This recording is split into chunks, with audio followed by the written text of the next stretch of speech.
Hi there. So, tonight I have improv club.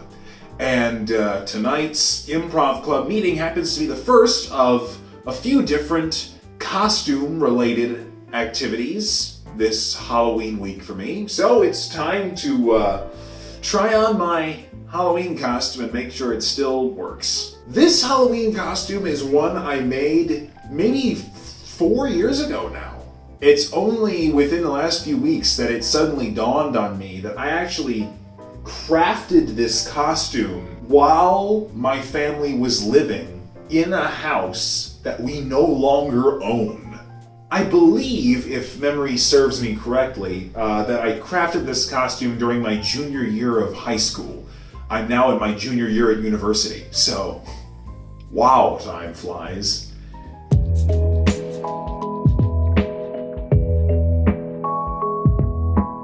So, step one for this costume is red t-shirt, which I'm already wearing. Step two is to swap the pants to red shorts. Red shorts. Alright. Step three is red footsie pajamas. Adult size. Found these online years ago and got them bigger than I needed at the time. Chances are, these will always fit me. Alright, let's see here. Useful to have a chair handy while putting these on. Have to do it feet first.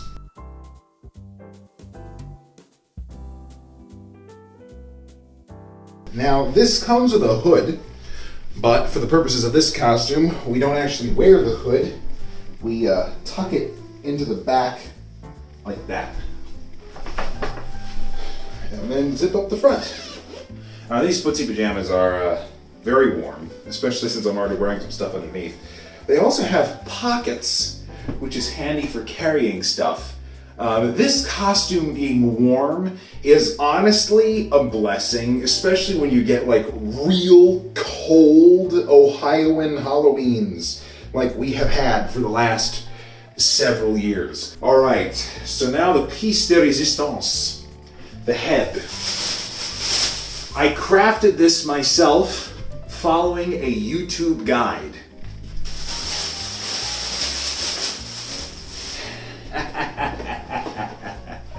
It's Red Guy from Don't Hug Me, I'm Scared. So on closer inspection of some of Don't Hug Me, I'm Scared, I went back and watched some of the old episodes. I think this head may be marginally larger than the ones in the actual show, but it's close enough and very recognizable if you know what the show is. Very recognizable if you recognize it.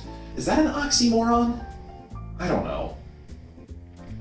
Essentially, this is an old bike helmet that is glued inside of a foam hemisphere. The foam hemisphere itself is then covered in red felt with a little bit of red paint to round out the edges. And then you take bunches of red yarn, kind of tie the bunch up at the end, and then you glue the knot end to the felt up at the top. And you kind of just make a bunch of those bunches until the hair is nice and even and well spread. Now, when I originally made this costume back in high school, there were a few spots on the head that were a little sparse, and there was also a few issues with the glue where some of the hair was loose and was coming out. So what I actually did was I used this costume last year here at Halloween, and I bought some more yarn and made a few repairs. Yeah, this bunch right here, this yarn is actually ever so slightly thinner than this yarn, which has become a little thicker and frizzier, I think, with age. But they're so close in shade that you really can't tell at all. And so basically, yeah, I glued down better the yarn that had been coming out, and I added more yarn in the spots where a little more was needed. And then you gotta clip it together at the chin, because there's a bike helmet in here after all. So yeah, make sure it's draping over the shoulders and not getting caught at the collar. Make sure it's about even. And there it is. It's on. I think one of these eyes has the tendency to like to look out, but I don't remember which eye or which direction, so it's probably good the way it is. Now, you might notice the hands are still my normal hands. I did not want to just keep this. I didn't want to go like Swedish Chef. You know, Swedish Chef has just human hands. No, I wanted something better. Now, when I originally made this costume, I had these from home. These are old, like, kids' gloves, but they're, like, really stretchy, so I can... There's a yarn in my mouth. They're, like, really stretchy, so I could stretch them onto my hands. But you know, it worked okay for the first time I used the costume.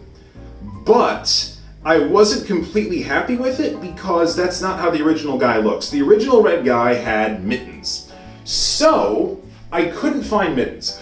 But what I did do last year is I improved the setup by buying, where's the other one? Oh, there it is. Fuzzy women's socks. Don't ask me why I had to buy women's socks. I think it's because no man in his right mind would ever wear socks that look like this. But anyway, red fuzzy socks that I just wear over my hands, sock puppet style. You might be able to guess visibility is a little reduced in here. It's not completely reduced. I mean, it's not completely gone, but yeah, it's reduced. There we go. That's the whole costume. So yeah, socks, I decided that the part of mittens that really made the look wasn't the fact that they were mittens, it was the fact that he didn't really have fingers. So I decided sock puppet socks would be a suitable replacement for mittens because they serve the same function of basically giving me thumbs and this, instead of a full 5 fingers on each hand. You might be wondering why I haven't featured this costume on my YouTube channel before, and the answer is I kept forgetting. I have indeed had this costume for about 4 years now, and I don't know, every time I wore it, I just forgot to film anything about it. If we want to get real cursed, this is what it looks like if I part the curtain so you can see my face. Visibility, like I said, is reduced but not gone. If I remove the head and like drape the hair over the camera, maybe you can see what I'm talking about. Give me a second. The chin strap is a little tight and it doesn't want to loosen. Oh, that's why. The O-ring got stuck. There we go. That's looser. So if I put this over the camera and start lowering it down. Okay, hold on. So, maybe that's not the best example, a little further away. Okay, so it's kind of like this. You're kind of like seeing through a curtain, and like you can see some. It looks better in person. The camera is a little too close range, so it doesn't look like you could see like basically anything at all. But there's some visibility. It's serviceable, but honestly, in times where I have worn this in crowded areas, I have been very thankful to have friends to go with to help guide me around. So, I am probably going to be posting 1 or 2 more videos, maybe with this costume, because stuff will happen and I plan on having a little bit of fun with it. You know, why not? Oh yeah! The auxiliary yarn from last year. Went to good use though. Like, I don't think I need any more repairs this year. This thing's looking fantastic. Yeah, so, just kind of random, but, you know, why didn't I not have this on my channel before? Yeah, I don't know. Thanks for watching. See you later. Oh, and early Happy Halloween.